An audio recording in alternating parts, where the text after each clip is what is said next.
trying to build collaborations across the city for young people, and Nina was a big part of that, so. Speaking of Nina, I would imagine she's probably here today. Yeah. And 10 o'clock is, Doing 10 or 11 is 29 high season million for things. Oh, yeah, I know. kids stuff. So maybe she'll pop in and say hi. I know, she's a lady on the go. She's a force. Oh my gosh, she is. Yep, I could tell that about her when I first met her. So, She yeah. certainly has done wonders with that program. Yes, The kids program yes, is just Yeah. outstanding. yeah. Well, her heart for young people was very evident in when we were working in the western suburbs together, and, so that tracks. Yeah. It's just taken shape here in its own way, so. And I think she told me her family they were members here. They Yeah, are. they have Yeah. a lot of history, I think, generational. Yeah, when I saw she had switched from healthcare into church work, we had connected again a little bit. I didn't realize she'd done a Team Clinic thing. Wow. Yeah, she was a sex educator. Yeah. And really good. I can see where she could, I mean, yeah, You know? and that's just her way. Yeah, Like, right. just adore her. So it sounds like it's getting out. And then I think there's another woman here, Hillary Ottman. Yes, is it open up, Hillary? Did she do the Starts confirmation? with an O. Her son Theo has a different Holdsworth, so I think they both kept their same last. So I know his I'm last name, but I envisioning- never said her name out loud before. I'm but- envisioning, I think I can see who she is. Yeah. Hillary, and her last name starts with O, I think, Yeah, if I'm thinking. I'm sure she's very active in any number of things here. But her son Theo and my son Will, they're a year apart at school, but they went to elementary school together and were in class together for a number of years when they were. And she makes sure to stop at times Yeah. because it's 10 o'clock session. Yeah, so those are my two clinic. Hello. Good morning. Hello, hello. Hi there. Morning. So what was it? I didn't, I have, And I'm not gonna have them fill it out here. Or if they're not, I'm not sure. sorry.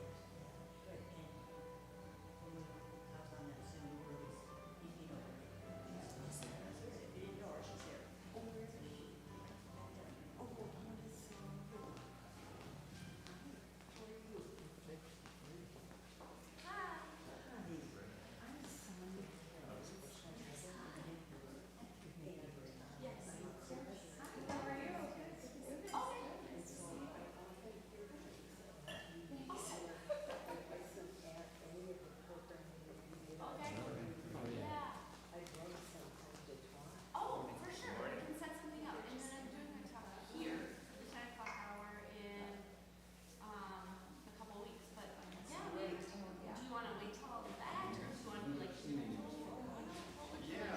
Yeah. Yeah, for sure. I'm happy to.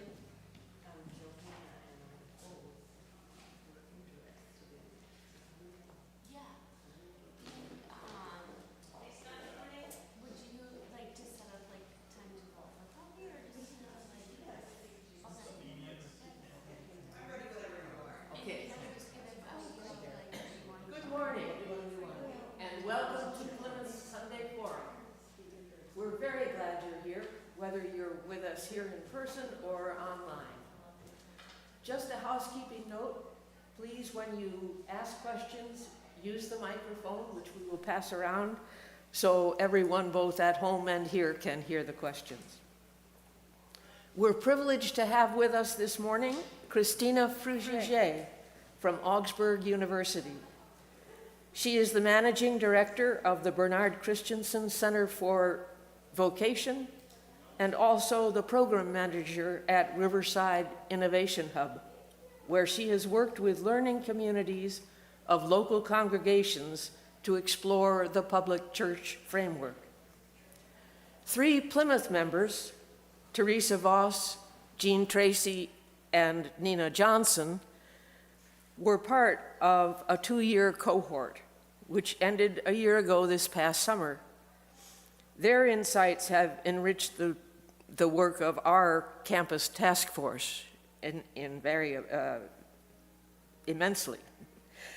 I'm going to turn the mic over to Kristina, who will unpack the concept of the public church for us, and then Theresa and Jean will also share some of their experience. And Kristina, it's all yours.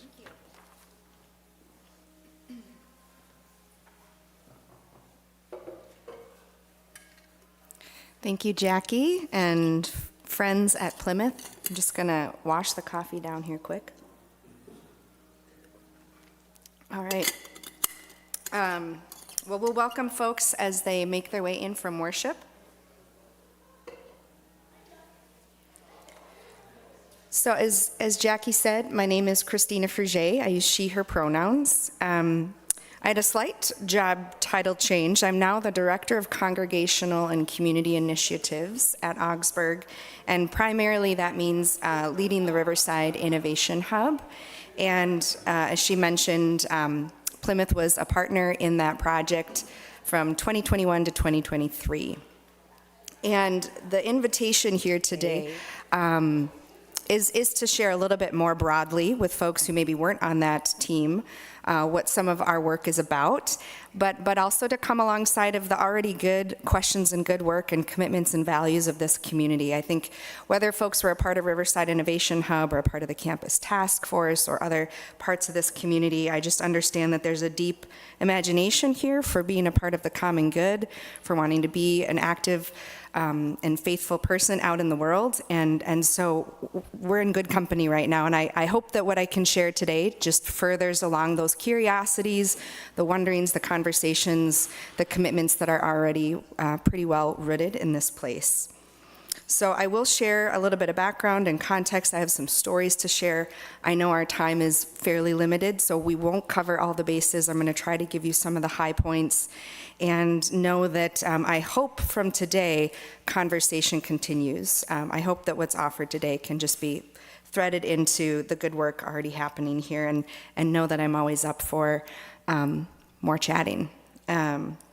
So a few questions that I think will help me introduce. You will see some familiar faces up there, even with the masks. A few questions that I'll give some context and background to this work.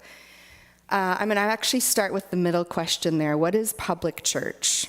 And public church, the idea of public church was really the cornerstone of what sparked the Riverside Innovation Hub. Back in 2017, we received a grant from the Lilly Endowment to do work with young adults and the church. And our functioning theory or hunch at that time was that this idea, this narrative that's out there, that churches are in decline, that memberships are in decline, that younger generations at increasing numbers are opting out of participation in religious communities, that's only one part of the story.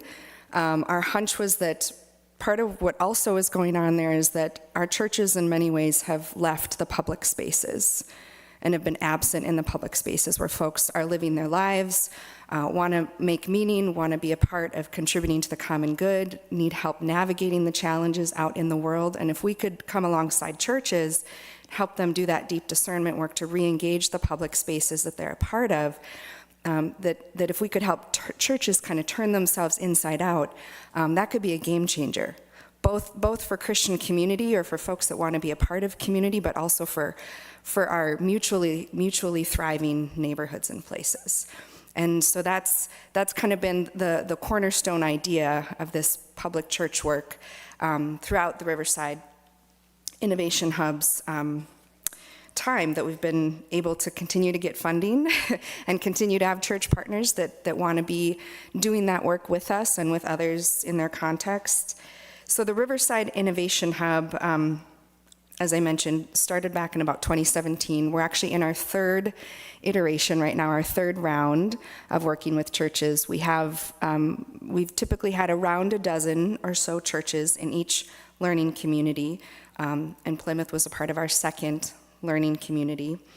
And we gather over the course of about 2 years. We have a number of large learning events. There's cohort learning that happens in a smaller setting, and each congregation has about 4 to 5 to 6 folks from their community that commit to being a part of this learning experience, which is really just a long discernment process that starts and ends and stays focused on the neighborhood and the relationships there. So a little bit about our name, the Riverside Innovation Hub, says a lot about what we're about. The Riverside is an acknowledgement of our place at Augsburg in the Cedar Riverside neighborhood, and just blocks from our neighbor, the Mississippi River, and its Riverside. And place matters deeply in this work. So to be neighbor is not a up here concept. It's in relationship with particular people in a particular place. And so there's a deep emphasis in our work on your context and the local place. Places that we're from, places where we worship, places where we live, work, play. The Riverside is also pretty promising imagery in our biblical narrative. There's a lot of transformation that happens at the Riverside. It's a powerful place, and so we also kind of draw on the imagination that we get from those stories as well.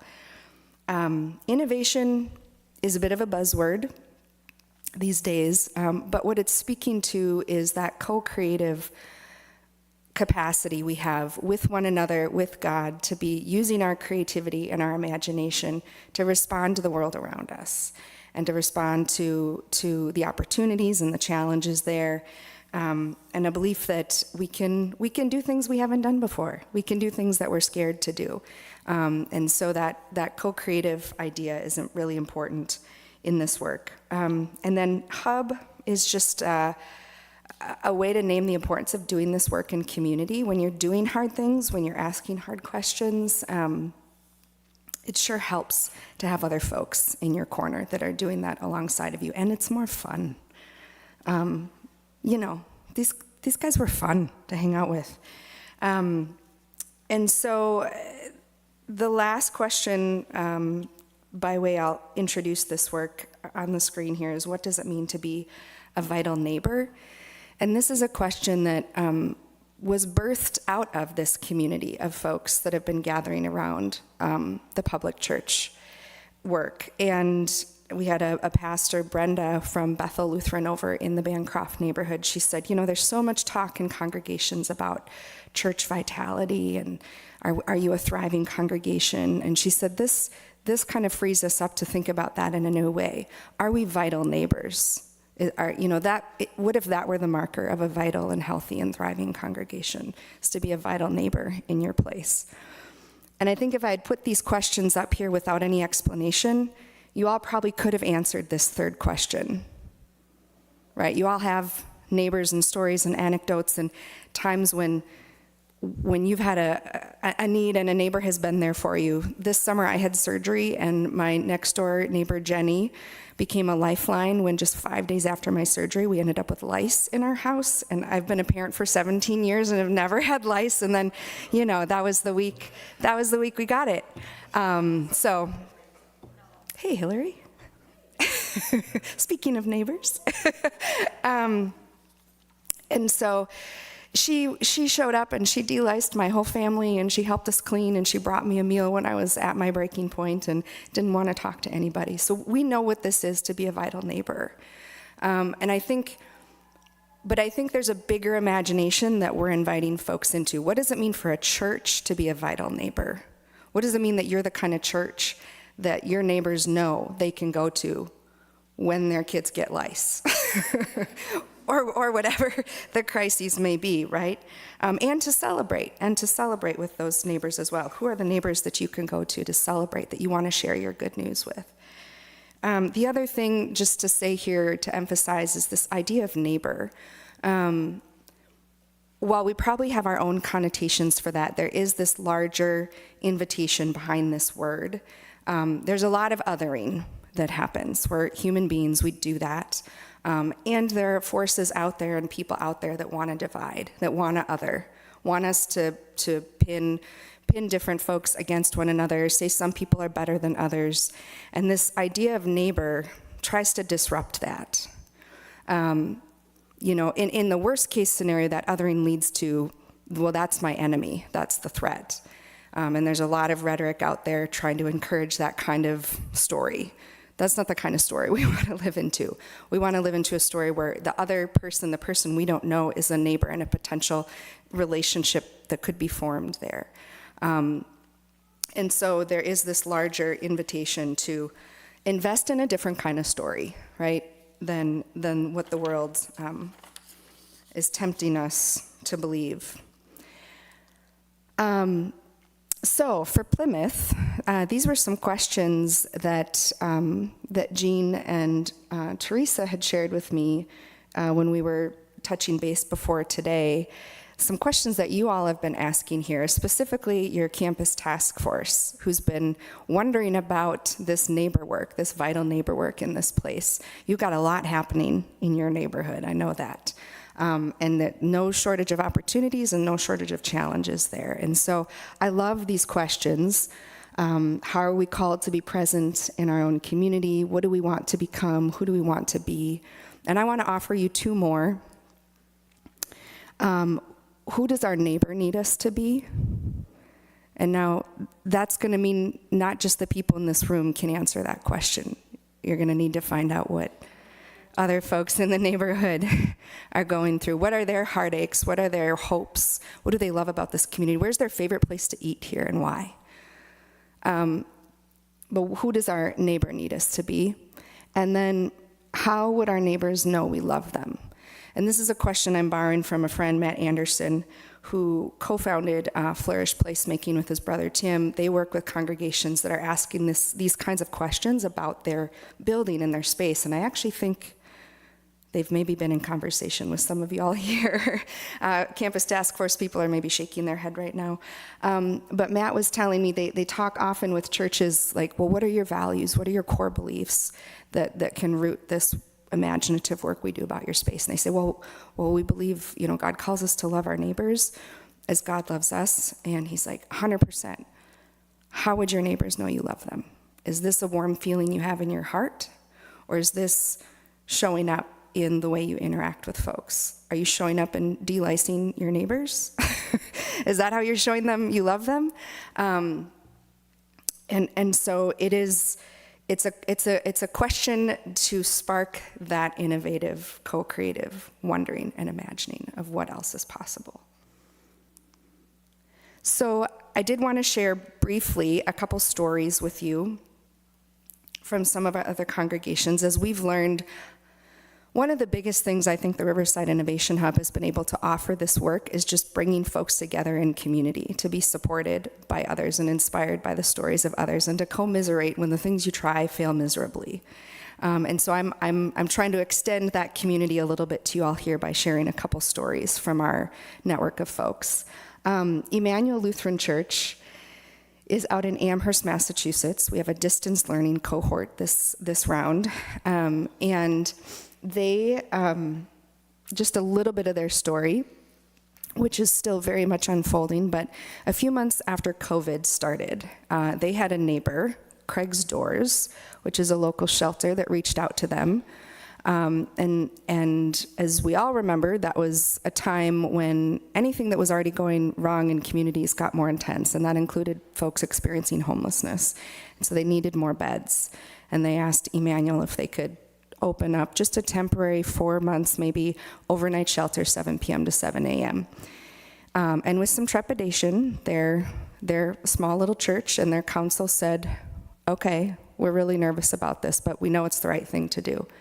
Well, then that 4 months turned into a winter where COVID was still a thing, and folks still needed places to stay that were safe, and they said, can we extend this through the winter? Oh, and by the way, can we turn it into 24 hours a day?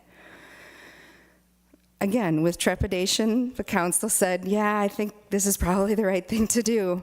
Well, now, fast forward, this is a permanent home for Craig's Doors. It was the first in the state of Massachusetts to offer 24-hour shelter.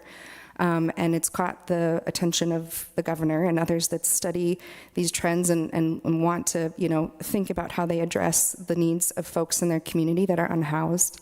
And it is messy and it is complicated, but now the questions that Amherst folks are asking is, now we have this actual physical space where we are sharing community together. What does this mean? How do we invest in these relationships? Now, how do we actually build some of these relationships? And there's pushback. Pastor Jeffrey would be the first to tell you. So their story is still unfolding, but they did respond to the need, and now they're figuring out how they live into it. The other church that I'd like to share is Grace Episcopal Church here in Minneapolis. They're kind of on the corner of Kingsfield and it's escaping me. They're, 46 in Colfax, I believe. So they were St. Luke's Church when they started with us. They were part of our very first Riverside Innovation Hub learning community. And there was quite a bit of resistance in the beginning to this idea of going out and listening to neighbors without agenda. There were some folks on their team that were like, well, yeah, but if we're going to talk to people in this neighborhood, it's to invite them to come to church, right? Because we're such a wonderful community. We love this place. Of course you do. It's your place. But that's not the purpose of listening to neighbors. And they have these beautiful red doors, as do many churches that represent refuge and welcome and sanctuary. And they kept just kind of, how do we get people through our red doors? Well, the light bulb went off when a local coffee shop was closing, that they had started to build a relationship with. It had kind of been like the one place in that several block radius where people could rub shoulders. It was a third space of sorts. People biking through the neighborhood stopped there, and this coffee shop was closing, and they realized there wasn't going to be this third space anymore. And one of the young adults on their team said, we've got this great lawn out front. Why don't we just give people ice cream on Sundays after church? And that's what they started doing, and it's what they're still doing. And they've essentially created a front porch out on the corner of their intersection. They've got picnic tables and Adirondack chairs. They've got this lovely elm tree that kind of provides a lot of beautiful shade. In the summer, a little free library, a food pantry. There's a place for people to ask for prayer requests. And they show up out there. And what happened was they realized the goal was to get their folks out of those red doors. And when I went to their website to prepare for today, this is a new picture that I haven't seen before. And I know for a fact that they opened the door and took the picture that way on purpose. And it's small, and it's not glamorous. It's not, Care 11 News isn't going to probably show up and cover this story. It's different than what Emmanuel is up to with, housing, providing housing for unhoused neighbors. But I share both of these to spark imagination, but also to speak to what is at the core here of this vital neighbor work is cultivating communities of care. And it happens in small ways, and it can happen in big ways, but it always is going to start, almost always, going to start in small ways. Or it's going to start with something big, like Emmanuel's story, and then we need to break it down into the small day-to-day ways we show up in relationship with one another. I was chatting with another member from a congregation we work with out in Eugene, Oregon, Wesley Methodist Church out there, after the election, and she said, Christina, she said, she's very involved in her local showing up for racial justice movement. She works with a lot of activists as a coach and kind of self-care work. So she's very involved in what's going on in the larger community. And she said, but I get it. This work we've been doing, this cultivating communities of care, these small ways we're building relationships and trust matter. Because when the crisis hits, we know who to call. We know who our vital neighbors are. And our neighbors know who we are. So the small work that might seem insignificant, the conversation you have in the parking lot on the way out of church with someone passing through or at the bus stop, like these small little things add up. There's an idea that I'm resharing. Adrienne Marie Brown talks about this idea of fractals in her book, Emergent Strategy, which I highly recommend. But it's a math thing, this idea that patterns repeat on the small scale, repeat themselves on the larger scale.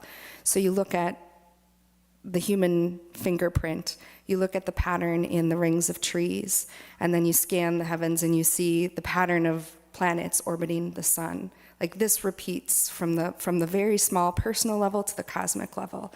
So if we're invested in showing up in these relationships in vital neighbor ways, it matters.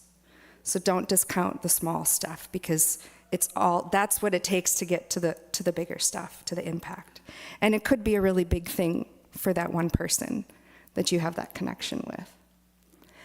The last two things I want to share are before I give you a chance to do some sharing with one another, are two, if you walk out of here with like two things I want you to remember, it's this slide and the next one. The key ingredients to this vital neighbor work are curiosity and accompaniment. And curiosity, I think, is important because it's a way to diffuse or to metabolize our anxiety into curious energy. And it might not get rid of all the anxiety, I'll admit that. But think of COVID. Think of that time when the world turned upside down, how much anxiety and fear we were all experiencing in different ways, validly. But in my circles, I started hearing people ask curious questions in that time. Well, what do we have to learn here? Maybe this is a chance to kind of reset my priorities and name what really matters and step away from things that don't. There were curious questions that people brought into that time of anxiety and fear that I think had the potential, if we took them seriously, to bring growth and life and health. So I think curiosity is an antidote to anxiety. Curiosity is also an antidote to ego, which is the other kind of pitfall I think we can fall into. Like, I already know all the answers, thank you. I don't need to, I already know what's going on in this community. I already know, this COVID stuff, whatever, I'm fine. That ego, that insistence that I know what's right is another barrier to getting to know our neighbors and to this work. So the shift is a little bit longer journey, I think, from ego to curiosity than it is from anxiety to curiosity, but with some humility and with some willingness to admit, well, maybe I don't have all the answers. Maybe my understanding of things is limited by my own lived experiences. Maybe there's more to learn. We can kind of loosen that pull of ego to get to a place of curiosity. Not for curiosity's sake, but I think curiosity is the doorway into more meaningful relationships. And that's where accompaniment comes in. And there's dozens of words we could use here to talk about this work of coming alongside of folks, of listening to their stories without agenda, without trying to figure out how we get people through those beautiful red doors, but getting our folks out to be curious, to hear the stories of neighbors, to find out what are their big dreams? What do they love about this neighborhood? What's keeping them up at night? And maybe it doesn't start with some of those deeper questions. Maybe it starts with, I like your dog. Can I pet it? And you see where the conversation goes. But this walking alongside of and this posture of curiously listening without agenda to the neighbor's story, both on the personal level of the impact that can have, but also imagine if a congregation is doing this collectively and then coming back and sharing those stories, what are the patterns you're hearing? Are there a lot of single moms in this neighborhood that are, struggling to find affordable, safe childcare? Is there a lot of loneliness here? What are the themes, and what does that mean then for who you are as a congregation, the values you have, the gifts you have to respond to what those themes are in the neighborhood? And even if we get all that, even if we're all on the same page that, yeah, this matters, we should do this, there's still a lot of hesitation. There's a lot of valid fears and reservations folks have.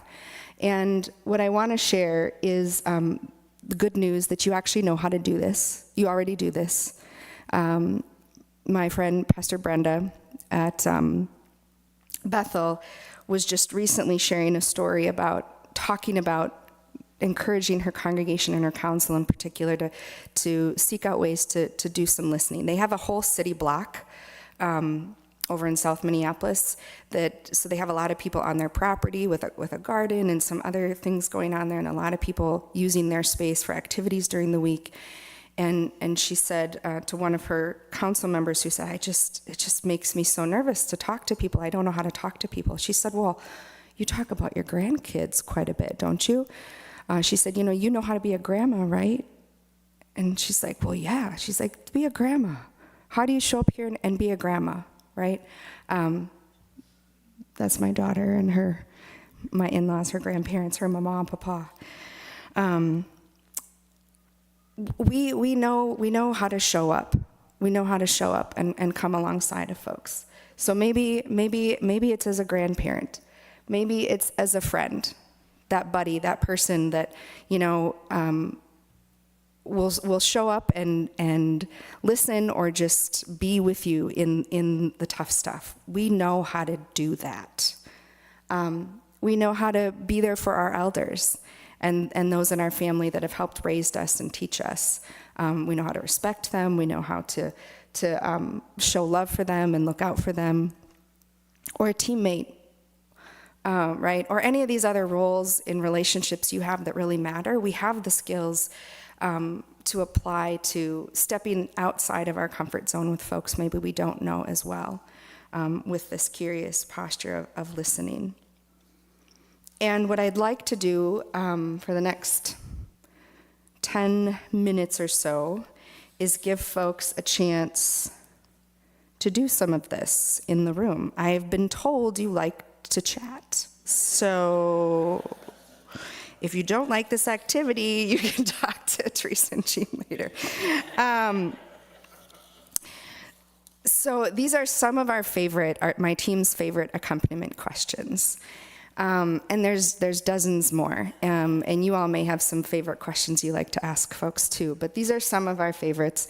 And what I'm going to give you a chance to do here is we're going to take just a minute, pick one or two of these questions, maybe at least two that you really like that you'd like to ask somebody in the room. And then I'm going to give you 10 minutes to pair up. And we'll take 5 for each person. Everyone will get a chance to be the listener and the share, and then we'll switch. And I'll keep time. You won't get through.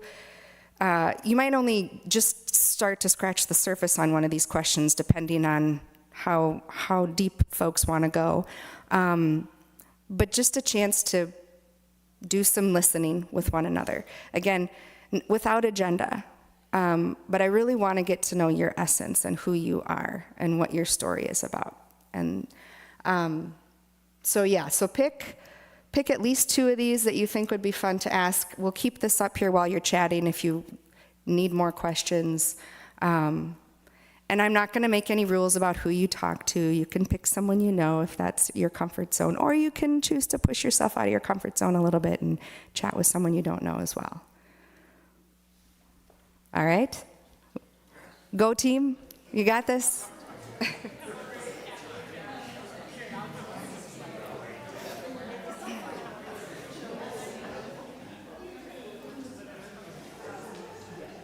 And if you're online and you're watching this, maybe you have someone in your home you could ask these questions with, or you could think about people you might want to ask some of these questions with.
All right, we're going to switch in about 30 seconds. So get ready to switch spots.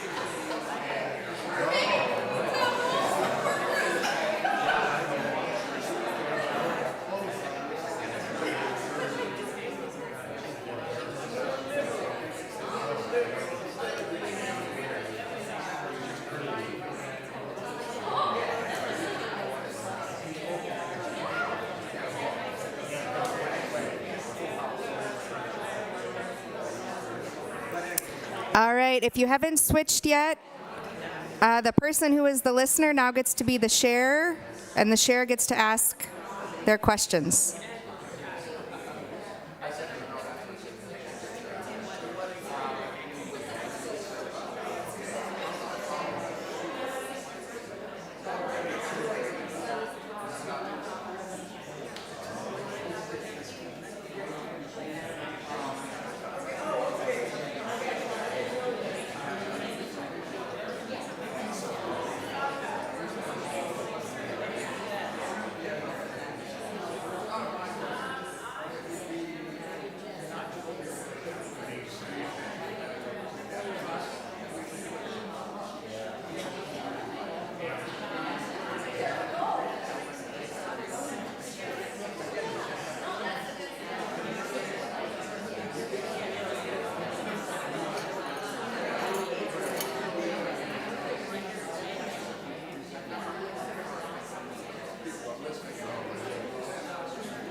All right, about 30 more seconds, then we're going to come back to the room.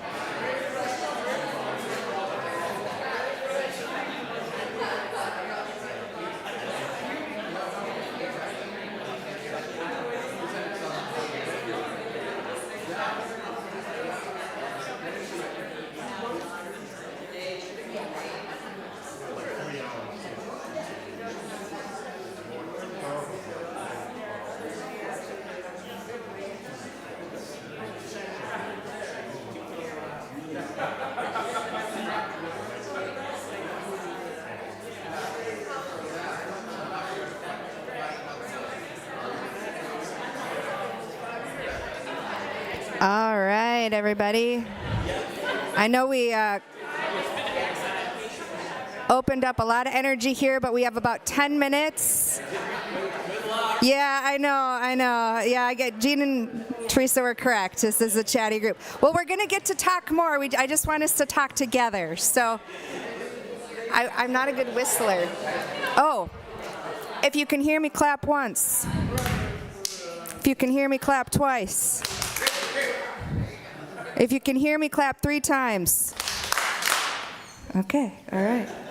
I still have my youth ministry skills in my handbag there. I know that was such a short amount of time to dive into some good questions, and I kind of want to cut it off on purpose so that you want to keep having these conversations and that you want to seek out other folks to be in these kinds of conversations with. And for the last 10 minutes, I'm going to cut us right at 10 to the hour and give a little bit of an assignment to folks. If you're like needing to sneak out earlier, your assignment is on the table over there. Grab one of those little handouts. It's pretty self-explanatory, but I did want to open it up to the larger room for some conversation. So this is both a chance to ask questions, but also I'm curious, this is the question that Jean and Theresa shared with me. How is Plymouth called to be present in our own community? I'm wondering if you have some hunches about that. So this is a chance to either ask questions or to maybe share some things you're wondering about this question. And if I could, I'd like to maybe tee up Jean or Theresa if you want to. Did you want to share a little bit about? Oh, I will. Yeah. So I'm Jean, Tracy, and as I went through my notes, it was such a rich experience being part of this cohort for 2 years, and I think about it frequently. And so I'm a compulsive note taker, and so I pulled out my notes, and thank goodness I had those, because there was so much that I wrote down that really resonated. And as I looked at my notes, things that jumped out at me were a couple of phrases: do with, not to. How are we, the collective, how are we going to do this? It's not us in this building, and Plymouth is oftentimes referred to as a fortress. It's not this fortress, it's us. When we listen, our hearts change. And one of the things that we did was we divvied up and talked to people in our community. And that included, for me, it was somebody from Stevens Square community organization, another person from Family Tree Clinic, and another person, a dedicated staffer whom you all know, I'm sure. And he's on a first name basis with so many people. And I talked to the 3 of them and individually, and the things that were in common that the 3 of them held were so apparent. First, the pride and the abundance that they see in this neighborhood. Second was their shared concerns. It's not perfect. None of us are. None of where we live. None of our lives are. Third was an appreciation of the diversity in this neighborhood. And fourth was their strong, positive attachments to Plymouth. They all had a story about Plymouth and loved that relationship.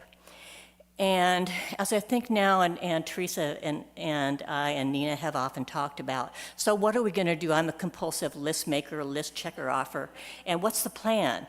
We're all, so many of us, all of us are involved in Plymouth and in our day-to-day lives in so many positive ways.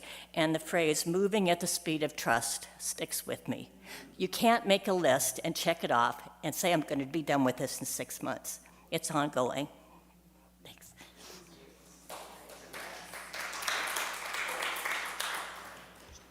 Thank you, Jean, for those reflections and for kicking off some larger reflection here. I think that's such an important point to end on, that this is the long game. This isn't the creation of a new social service agency or program, or this is a way to be. Public church is an idea. Being a vital neighbor, this is like the day-to-day way we show up, and each day we get new opportunities to do that, and over time, those can really take root in some powerful ways. So are there other questions that folks have, or other hunches you have about what this might mean for Plymouth right now? And we do have a mic. Jean, do you want to either go up to the mic, or if you'd like, or maybe, Jackie's on it. She's got us. Yes, we'll share our responses in the mic for our folks online.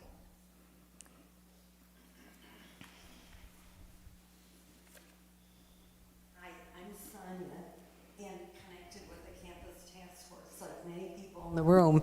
And so you talked about the experience of Grace Episcopal, and I wonder what their invitation was to the members to go outside. And we don't, we couldn't do that in the winter, but we've got space. Yeah. What is the invitation to members? That's a question I haven't explicitly asked. It probably was like, hey, there's ice cream out here. That's a great question. They would be a good conversation partner for your campus task force. Don't you think they would be a little more intentional, though, in saying one of the goals?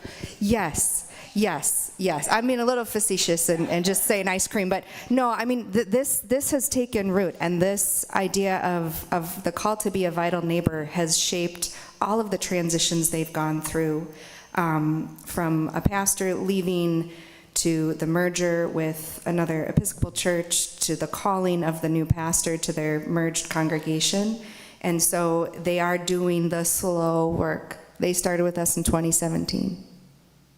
They're doing the slow work of building this into the DNA. And it is starting with small steps. So stepping outside the church, having ice cream. Here's a question you could have in your back pocket as you connect with folks that are walking by. I saw another hand in the back there. I just want to remind people of what I thought was an extremely successful thing that Plymouth did during the pandemic. We had a tent outside, and we had a service out there in the morning. And I don't know how many neighborhood people it attracted, but I think Carol Humphrey and I were talking, and we think that it did attract some people. And this is a fortress. It is formidable to come into this church as an outsider, not knowing anybody, but that would be a really good opportunity for us, again, to find the money to rent that tent and have that be one of our outreach projects. There's an idea, a concept that we talk about as where are the listening posts? Where are the places you can go and show up, or the listening posts you can create, which is what sounds like what you did, and that's what Grace Episcopal has done. They've created a listening post, and then how do you equip your people to show up in that space with a little bit different intentionality? Yes, Hillary. First, I'm Hillary Ottman, and I just want to say I fully second that. Having the tent, I remember seeing people walking up, and it just was such a much more accessible way to kind of join us instead of having to walk through the more intimidating doors. We're not knowing how you'd be received. I just wanted to mention, for me personally, and I put this out for other members of the church, since my son Theo Holdsworth, for his Eagle Scout project, built the little free pantry that we have just out along the sidewalk, sort of right by the big evergreen tree, and it sort of faces Lydia Apartments is right across the street. And it's so funny, when we were planning it with Nina, it was Nina's idea, and we would have these email conversations about, what will we do about winter and like in the summer when it's hot and the food's in there too long? Well, the food, as we have learned, is rarely there for more than a few hours because the need in this neighborhood is so extensive. And so we kind of laugh now, but it also makes you go, wow, we need to ramp up how we provide to the little free pantry, because we thought we had this huge pile of food and then it was gone, like that. And so I just remind people, when you're coming to Plymouth, like if you could just grab a few things to put in the bin in the Jones Commons, or put them directly in the little free pantry, and it can be toiletries, it can be hand warmers, especially as we enter the cold season. a lot of people in this neighborhood use the Groveland Food Shelf, and it has limited hours, and so the Little Free Pantry has become a really important resource for this community. Yeah. Thank you. We can keep taking questions, but for those that can stick around, I can certainly stick around, but I want to pause real quick and give this little assignment, because I want these questions to continue. I want this conversation to continue, and I want to give you a little bit of encouragement to set you up to do that. And Jean, maybe would you leave a couple on the table in case people need to step out, but there's a little worksheet I'm going to send with you. There's 3 questions on there. The first is, what is the low-hanging fruit step that you could take? This is something you could do this week that would be like kind of a no-brainer. Like, you all might be at some big gatherings coming up, either the shared worship service that you have with folks over the Thanksgiving holiday or your own celebrations. Maybe some of those questions you want to bring and get to know your niece's new boyfriend, or the great aunt that's always at holiday gatherings, but you never really sat down and heard her story. Or anything else you might come up with. What's that low-hanging fruit thing? And then the second question is the moonshot. And this one's kind of fun. This is like, what is the thing that would be so crazy and wild, and I don't even know how we would pull it off, because this person would have this opinion and we don't have the money, but if we could, it would be so cool. What is that moonshot? And then the third thing is to keep these conversations going. Who do you want to have coffee with, grab a beer with, go for a walk with, to continue to reflect on something that sparked for you today? Maybe you're really excited about what Hillary shared and you want to connect with her about some ideas of the Little Free Pantry. Or maybe there's someone who couldn't come today that you want to get involved and reach out to. Maybe you want to talk about your moonshot with them. So take this with you. For folks that need to head off to worship, so glad to have had you here. Thank you for the invitation. I hope this gives a little bit of a boost to your curiosity and the relationships you seek out. And I wish you a wonderful Thanksgiving. If you're staying, I will stick around and we can have more conversation, answer questions. Yes. Thanks, Jackie. Thank you.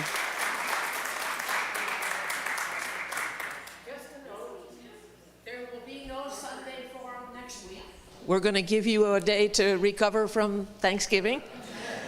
But the week following, the Board of Outreach will share their plans for the Christmas offering.